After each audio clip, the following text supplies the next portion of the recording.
অনেক ইমিগ্রেন্ট আছেন যারা আইনজীবী ছাড়া, মানে আপনাদের মতো যারা অ্যাটর্নি আছেন তারা ছাড়া নিজেরাই মামলা পরিচালনা করে থাকেন।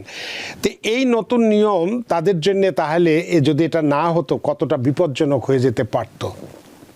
যদি কোনো ব্যক্তি যদি আইনজীবী সহায়তা না নেয় সেক্ষেত্রে, তাহলে তো তখন তাকে ওই আপিলের মধ্যে যাতে সামারিলি ডিসমিস না হয়, ট্রায়াল কোর্টে কি হয়েছিল বিস্তারিত সবকিছু কিন্তু যতটুকু ইনফরমেশন এবং আর্গুমেন্ট দেওয়া দরকার থাকে সাধারণত যেটা আমরা ব্রিফে দিয়ে থাকি, তাকে একটা ফুল অলমোস্ট একটা ব্রিফের মতো করে কিন্তু তাকে জমা দেওয়া হতো আর কি। অনেক সময় আমরা দেখেছি যে কোনো সিদ্ধান্ত ফেডারেল কোর্ট নিলে আবার সেটা আপিল হয়, বা এই সিদ্ধান্ত যেটা আমরা বলছি এটা কি স্থায়ী নাকি ভবিষ্যতে সরকার আবারও একই ধরনের নিয়ম আনার চেষ্টা করতে পারে আপিলের মাধ্যমে, বা সেরকম কোনো কিছুর কি সম্ভাবনা আছে?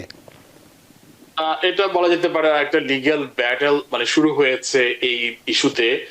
এখন এটা আপনার নিম্ন স্তরে বলা যায় ডিস্ট্রিক্ট কোর্ট থেকে সেটা আমরা রায় পেয়েছি, হল্ড করেছে। এখন সেটা ট্রায়ালের বিষয় আছে, কনফারেন্সের বিষয় আছে, গভর্নমেন্টের সাথে আপনার America centre for immigrant rights তাদের যে লয়ার আছে তারা ওয়ার্কআউট করবে।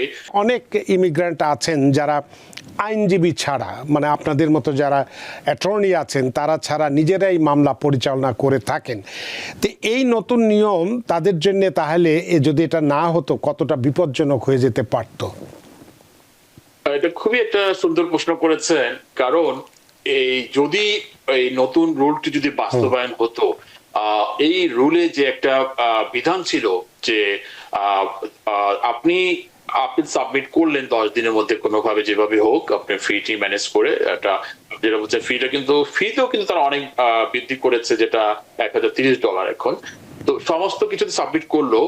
আরেকটি যেটা গুরুত্বপূর্ণ বিধান তারা আপনার এস্টাবলিশ করার চেষ্টা করেছিল, সেটি হচ্ছে 10 দিনের মধ্যে আপিল করার পরে আবার পুনরায় 10 দিনের মধ্যে বোর্ড চাইলে সেটাকে সামারিলি ডিসমিস করতে পারতো। যদি কোনো ব্যক্তি যদি আইনজীবী সহায়তা না নেয় সেক্ষেত্রে, তাহলে তো তখন তাকে ওই আপিলের মধ্যে যাতে সামারিলি ডিসমিস না হয়, ট্রায়াল কোর্টে কি হয়েছিল বিস্তারিত সবকিছু কিন্তু যতটুকু ইনফরমেশন এবং আর্গুমেন্ট দেওয়া দরকার থাকে সাধারণত যেটা আমরা ব্রিফে দিয়ে থাকি, তাকে একটা ফুল অলমোস্ট একটা ব্রিফের মতো করে কিন্তু তাকে জমা দেওয়া হতো আর কি। সেই সময়টুকুতে যে আপিল করার সময় তাকে কিন্তু বিস্তারিত সবকিছু দিয়ে সাবমিট করা লাগতো, আর না হলে পরবর্তী 10 দিনের মধ্যেই কিন্তু সামারিলি সেটা ডিসমিস হয়ে যাওয়ার সম্ভাবনা থাকতো। তার মানে কোনো রকম বিচার ছাড়াই একটা মানুষের ভাগ্য নির্ধারিত হয়ে যেতে পারত, যাচাই বাছাই বা বিচার ছাড়াই।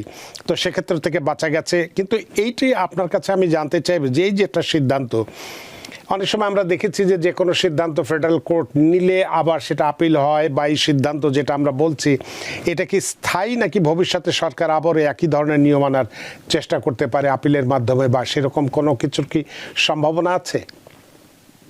এটা বলা যেতে পারে একটা লিগ্যাল ব্যাটেল মানে শুরু হয়েছে এই ইস্যুতে।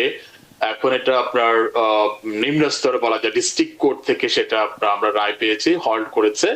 এখন সেটা ট্রায়ালের বিষয় আছে, কনফারেন্সের বিষয় আছে, গভর্নমেন্টের সাথে আপনার America centre for immigrant rights তাদের যে লয়ার আছে তারা ওয়ার্কআউট করবে।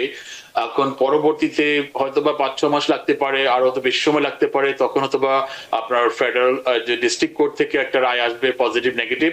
যদি তারা পার্মানেন্টলি রায় দেয় যে না এই লটি সংবিধান সম্মত নয়, এখানে ডিউ প্রসেস ভায়োলেশন হয়েছে অথবা এটা আরবিট্রারি ছিল, সেই ক্ষেত্রে তাহলে ডান হলো যে এটা উইন করলো, এটা আপনার যে 30 ডেজের যে বিধান সেটি আপনার এক্সিস্ট থাকলো।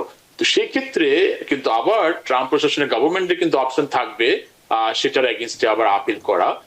তারা সার্কিট কোর্টে যেতে পারে, এরপরে হচ্ছে তারা ফাইনালি সুপ্রিম কোর্টে যেতে পারে। যেমন ফর এক্সাম্পল আমরা বলতে পারি যেটা বার্থ রাইটের ক্ষেত্রে যেটা হয়েছিল, যেটা প্রেসিডেন্ট ডোনাল্ড ট্রাম্প যেটা এক্সিকিউটিভ অর্ডার দিয়ে যেটা বার্থ রাইটটাকে যেটা বাতিল করেছিল, সেটার এগেইনস্টে কিন্তু প্রথমে ডিস্ট্রিক্ট কোর্টে আপনার গিয়েছিল, এরপরে সার্কিট কোর্ট, এখন বর্তমানে কিন্তু আপনার সুপ্রিম কোর্টে সেই আপনার বিষয়তে আর্গুমেন্ট হবে, সম্ভবত জুলাই মাসে সেটার আপনার আমরা সিদ্ধান্ত দেখতে পাবো। তো এইভাবেই আইনের প্রক্রিয়াটি আপনার বাস্তবায়ন হয়। তো বলা যেতে পারে বর্তমানে যারা অ্যাসাইলাম অ্যাপ্লিকেন্ট আছে, বলা যেতে পারে যে এখন তারা আগের নিয়মেই তারা আপিল করতে পারবে। এই মুহূর্তে তারা সেফ আছে বলা যেতে পারে।